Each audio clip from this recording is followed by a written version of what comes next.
അള്ളാഹുവിൻ്റെ മനോഹരമായ അസ്മാകളിൽപ്പെട്ട പ്രധാനപ്പെട്ട ഒരു ഇസ്മാണ് സമീഅ് എന്നത്. എല്ലാം കേൾക്കുന്നവൻ എന്ന് നമുക്കിതിന് അർത്ഥം പറയാം. പരിശുദ്ധമായ ഖുർആനിൽ 45 പ്രാവശ്യമാണ് ഇത് വന്നിട്ടുള്ളത്. ഇതിൻ്റെ അബ്ജദിയ്യത്ത് 180 സംഅ് എന്ന പദത്തിൽ നിന്നാണ് സമീഅ് എന്നത് ഉണ്ടായത്. സംഅ് എന്ന് പറഞ്ഞാൽ ശബ്ദങ്ങളെ മനസ്സിലാക്കുക, അറിയുക, എത്തിക്കുക എന്നൊക്കെയാണ് അതിൻ്റെ അർത്ഥം. ഈ പ്രപഞ്ചത്തിലുള്ള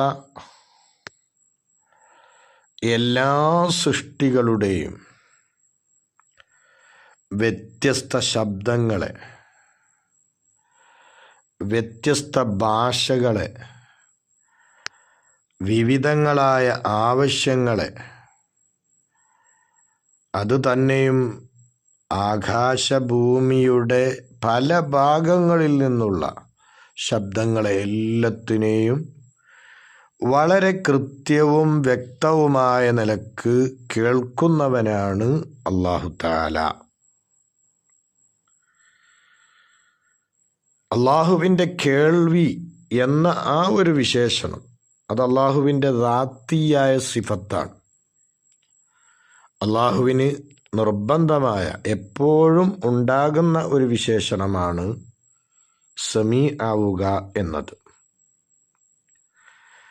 ഏത് വസ്തുക്കളുണ്ടോ ആ വസ്തുക്കൾ ഒക്കെ അള്ളാഹുവിൻ്റെ കേൾവി എന്ന ആ ഒരു വിശേഷണത്തിന് വെളിവാകുന്ന വസ്തുക്കളാണ്.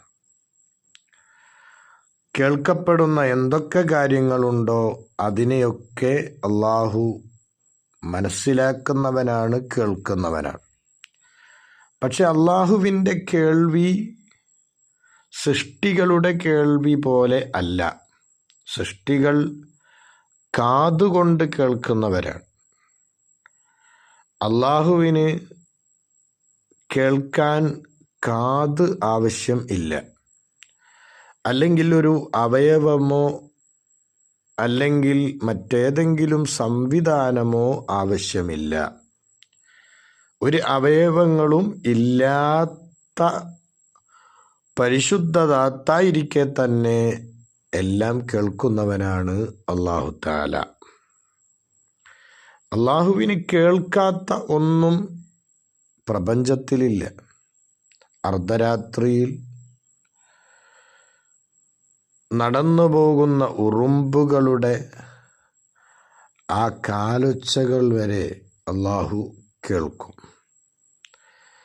ഇവിടെ നാം മനസ്സിലാക്കാനുള്ള ഒരു പ്രധാന വിഷയം, കേൾക്കുന്നവനാവുക എന്ന നാമം സ്വീകരിക്കുന്നവനാവുക, ഉത്തരം ചെയ്യുന്നവനാവുക എന്ന അർത്ഥത്തിലും ചിലപ്പോൾ ഉപയോഗിക്കാറുണ്ട്.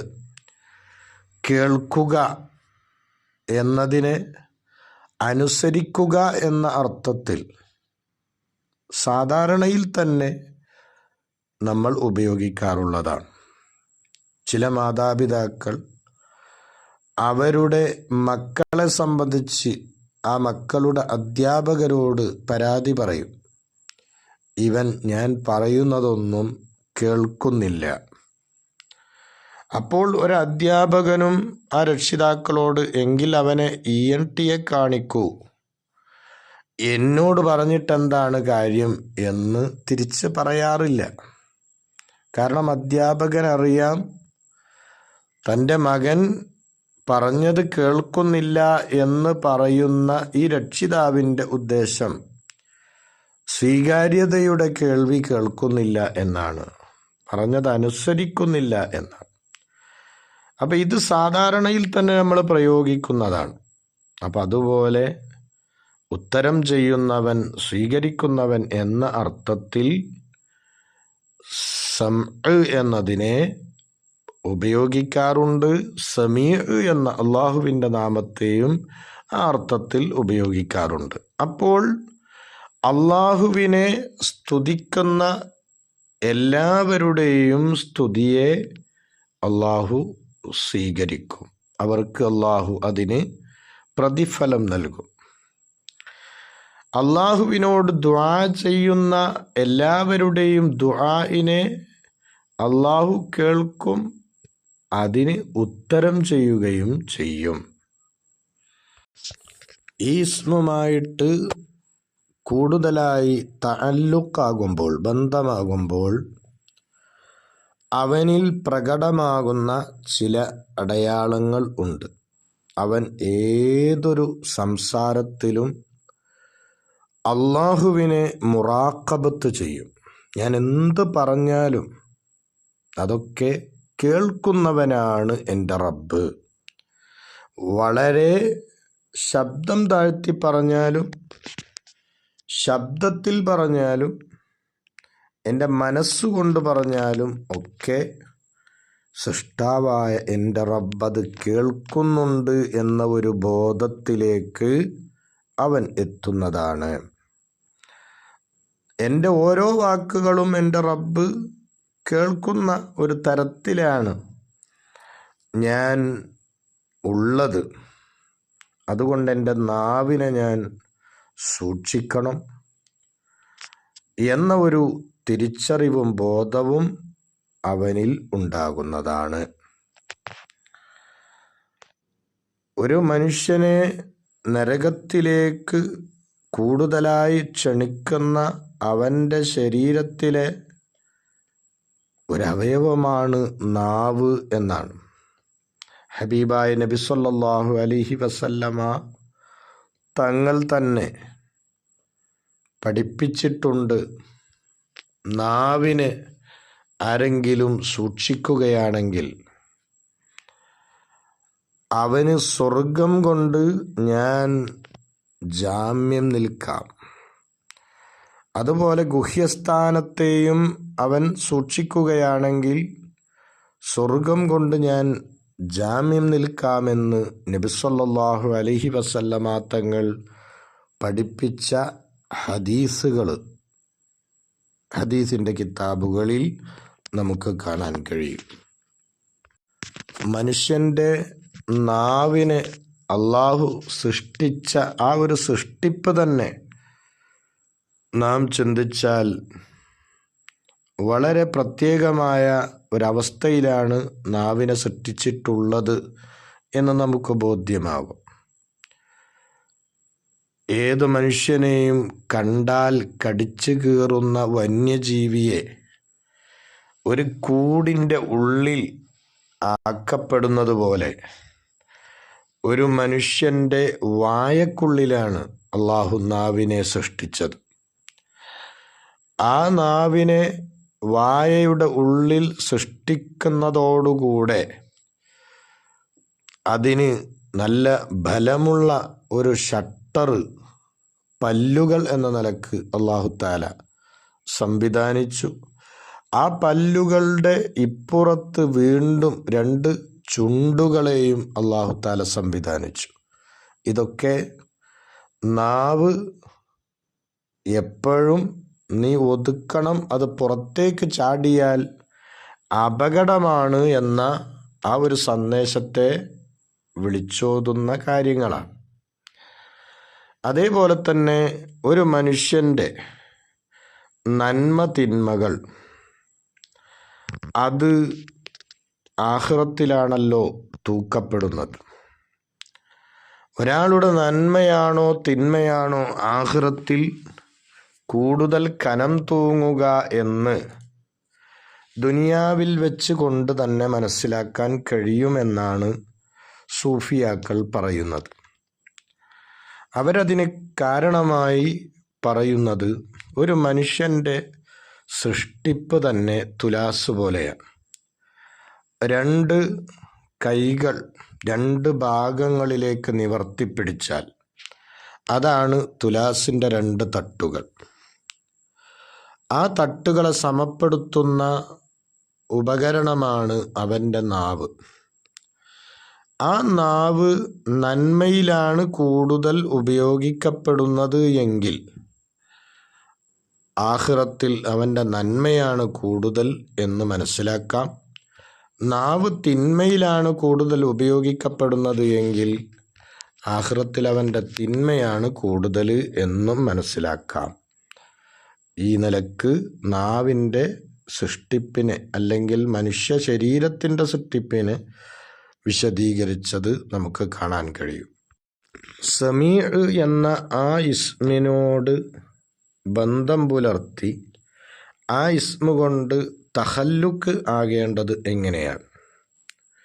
അല്ലാഹു തആല കേൾക്കാൻ കൽപ്പിച്ച എന്തൊക്കെ കാര്യങ്ങളുണ്ടോ അതിനെയൊക്കെ നമ്മൾ കേൾക്കുന്നവരാകണം.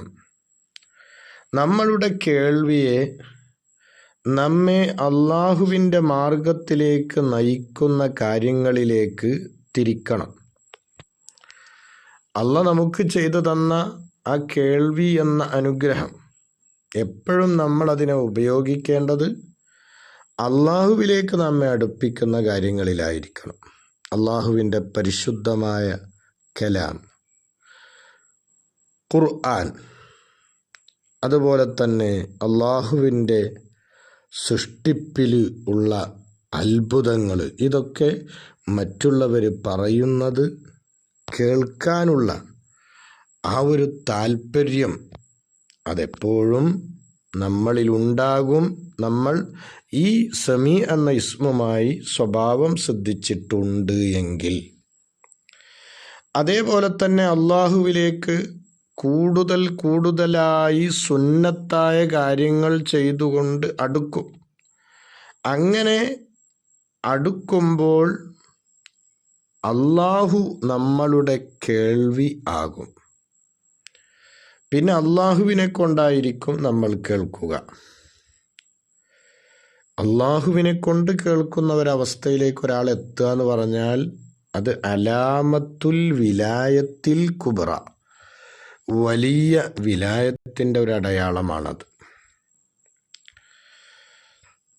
സയ്യിദുന ഉമറുൽ ഫാറൂഖ് റളിയല്ലാഹു അൻഹു ഒരിക്കൽ മദീന പള്ളിയിൽ മിമ്പറിൽ നിന്നുകൊണ്ട് എത്രയോ വിദൂര സ്ഥലത്തേക്ക് യുദ്ധം ചെയ്യാൻ വേണ്ടി പോയ സാരിയത്ത് റളിയല്ലാഹു അൻഹു എന്ന സ്വഹാബിയെ വിളിച്ചുകൊണ്ട് പർവ്വതത്തിൻ്റെ ഭാഗം ശ്രദ്ധിക്കണമെന്ന് പറഞ്ഞപ്പോൾ സാരിയത്ത് റളിയല്ലാഹു അൻഹു ആ ശബ്ദം കേട്ടത് സാരിയത്ത് റളിയല്ലാഹു അൻഹുവിൻ്റെ കേൾവി അള്ളാഹു പ്രത്യേകമായി ഖുദ്റത്ത് പ്രകടിപ്പിച്ച കേൾവിയായതുകൊണ്ടാണ്. അപ്പം ആ ഒരു തരത്തിലേക്ക് നമ്മൾ ഉയരണം. അതുപോലെ പരിശുദ്ധ ഖുർആൻ എവിടെ ഓതപ്പെട്ടാലും അതിനെ ശ്രദ്ധയോടുകൂടെ കേൾക്കുന്ന സ്വഭാവം നമ്മളിലുണ്ടാകണം. അതുപോലെ മറ്റു ജീവികൾ അല്ലെങ്കിൽ മറ്റുള്ള മനുഷ്യന്മാർ വിശക്കുന്നു എന്നും ദാഹിക്കുന്നു എന്നും നമ്മോട് അറിയിക്കുമ്പോൾ അത് കേൾക്കുന്നവരും അതിന് ഉത്തരം ചെയ്യുന്നവരും ആയി മാറണം നമ്മൾ. മറ്റു മനുഷ്യർ എനിക്ക് വിശക്കുന്നുണ്ട്, അല്പം ഭക്ഷണം തരുമോ, ദാഹിക്കുന്നുണ്ട്, അല്പം വെള്ളം തരുമോ, വസ്ത്രം ധരിക്കാനില്ല, വസ്ത്രം തരുമോ എന്നൊക്കെ നമ്മോട് ആവശ്യങ്ങൾ തേടുന്ന സമയത്ത് അവരുടെ ആ ചോദ്യങ്ങൾ കേൾക്കുന്നവരായി നമ്മൾ മാറണം. അപ്പോഴാണ് സമീ എന്നതുമായിട്ട് നമ്മൾ സ്വഭാവം ശ്രദ്ധിച്ചവരാകുക. അതേപോലെ തന്നെ അങ്ങനെ ചോദിക്കുന്ന ജീവികളുടെ ആവശ്യങ്ങൾ നമ്മൾ നിറവേറ്റി കൊടുക്കുകയും വേണം. ഈ ഇസ്മുമായിട്ട് ഇനി കൂടുതലായിട്ടൊരാൾക്ക് ബന്ധം ഉണ്ടായിക്കഴിഞ്ഞാൽ തീർച്ചയായും അവന് അള്ളാഹുവിനോടുള്ള മഹബത്ത് വർദ്ധിക്കും. കാരണം എല്ലാ ശബ്ദങ്ങളും കേൾക്കാനുള്ള ആ ഒരു കഴിവ് ഔദാര്യമായി എനിക്ക് തന്ന സൃഷ്ടാവാണ് എന്ന തിരിച്ചറിവിലേക്ക് അവൻ എത്തുമ്പോൾ അള്ളാഹുവിനെ കൂടുതലായി സ്നേഹിക്കും. എൻ്റെ എല്ലാ ആവലാദികളും എപ്പോഴും കേട്ടുകൊണ്ടിരിക്കുന്നവൻ എൻ്റെ റബ്ബ് മാത്രമാണെന്ന ബോധത്തിലേക്കെത്തുമ്പോൾ അള്ളാഹുവിൻ്റെ മേലിൽ ഭരമേൽപ്പിക്കുന്ന സ്വഭാവമുണ്ടാകും. അതുപോലെ തന്നെ അവന് ക്ഷമയും അള്ളാഹുവിൻ്റെ തീരുമാനങ്ങളിൽ തൃപ്തിയും ഏതു സമയത്തും സമാധാനവും അള്ളാഹുവിനോട് സഹായം ചോദിക്കുന്ന, സഹായം തേടുന്ന ആ ഒരവസ്ഥയുമൊക്കെ അവനിൽ പ്രകടമാകും എന്നത് തീർച്ചയാണ്. ഈ ഇസ്മുമായിട്ട് ബന്ധപ്പെടുമ്പോൾ നമുക്ക് ലഭിക്കുന്ന പ്രത്യേകത, ഇത് ധാരാളമായി ചൊല്ലുന്ന മനുഷ്യന്മാരുടെ ദുആ അല്ലാഹു തആല സ്വീകരിക്കും. ദുആഇന് ഉത്തരം അല്ലാഹു നൽകും എന്നാണ്. നമ്മളൊക്കെ ദുആ ചെയ്യാറുള്ള ദുആകൾ കബൂലാകാൻ യാ സമീഉ യാ അല്ലാഹ് എന്നത് കൂടുതലായി നമ്മൾ പതിവാക്കുക. അല്ലാഹു അനുഗ്രഹിക്കട്ടെ.